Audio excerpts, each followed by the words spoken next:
Have you ever felt like your brain is just running on a different operating system? Like you're seeing the world in high definition while everyone else seems to be on standard def. And frankly, it can feel a little lonely. Well, today we're going to dig into that feeling. We're exploring the signs that you're not just an overthinker, but that you might actually have what we call a high-performance brain. I mean, who hasn't heard this one, right? You're overthinking it. You're just too intense. And it's never really said as a compliment, is it? It's usually framed as a problem, something you need to fix about yourself. But what if it's not a problem at all? And that right there is the big idea we're going to unpack. The very thing that you've probably been criticized for could be the clearest indicator of a mind that is wired for truly exceptional performance. It's not about thinking too much. It's about thinking with a depth that most people just don't access.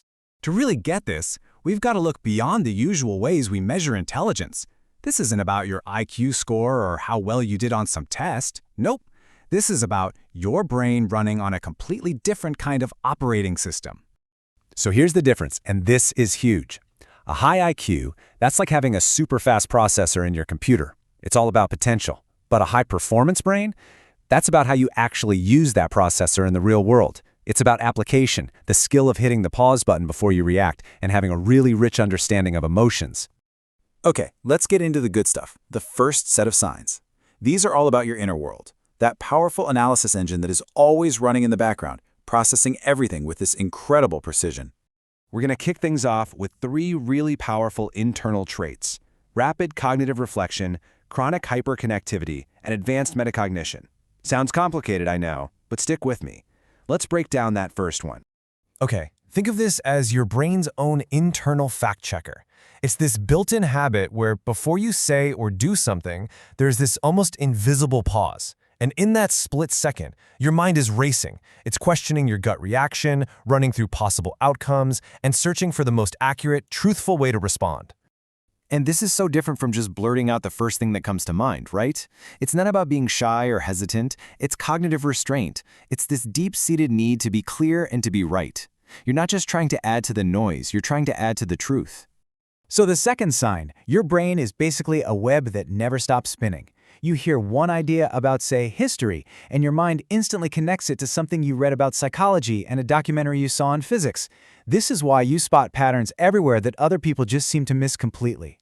And this explains so much, doesn't it?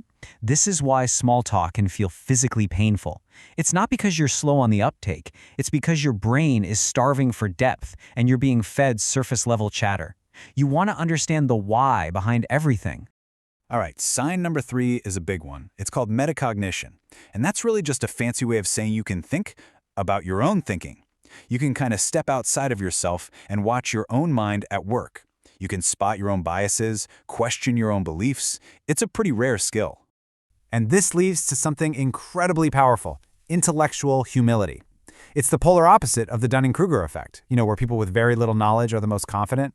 You, on the other hand, are keenly aware of what you don't know. And that very awareness is what makes you a machine when it comes to learning. Okay, so we've looked at the internal engine. Now let's talk about how that powerful mind shapes the way you deal with the outside world.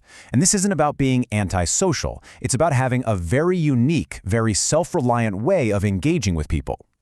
So in this section, we'll cover your internal compass for what success means, your super sensitive social radar, and how experiences early in life probably made you the capable person you are today. So, sign number 4 is all about your personal scorecard. Your sense of a job well done comes from inside. You're not chasing likes. You don't need a round of applause. You have your own incredibly high standards. And meeting those, well, that's the only prize that really matters to you. And the result of this is this incredible emotional freedom. When your self-worth isn't constantly fluctuating based on what other people think, you become so much more secure, so much more resilient. You're in the driver's seat of your own happiness. Now, number 5 might seem a bit counterintuitive, especially if you're a quieter person, but it is so key. You have this high social sensitivity. In any conversation, you're not just hearing the words. You're processing the tone of voice, the body language, the emotional undercurrent, and the logic of what's being said, all at the same time. You read between the lines because you can't not read them. And this is exactly why you might feel totally wiped out after a party, even if you had fun. It's because your brain was doing the work of an air traffic controller at a busy airport, tracking way more data than everyone else. That kind of mental work is exhausting. And finally, the sixth sign. This one often goes back to our childhoods. A lot of people with these kinds of brains had to grow up fast.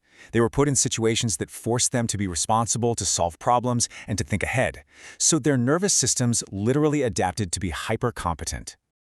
But here's the beautiful part. What might have started as a tough survival skill becomes your absolute superpower as an adult.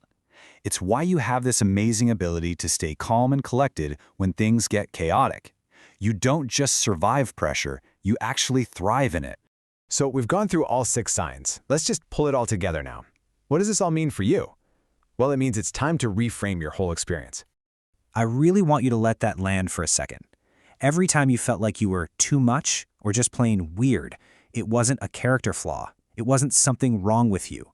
You're just operating at a level of depth and complexity that is, by definition, uncommon.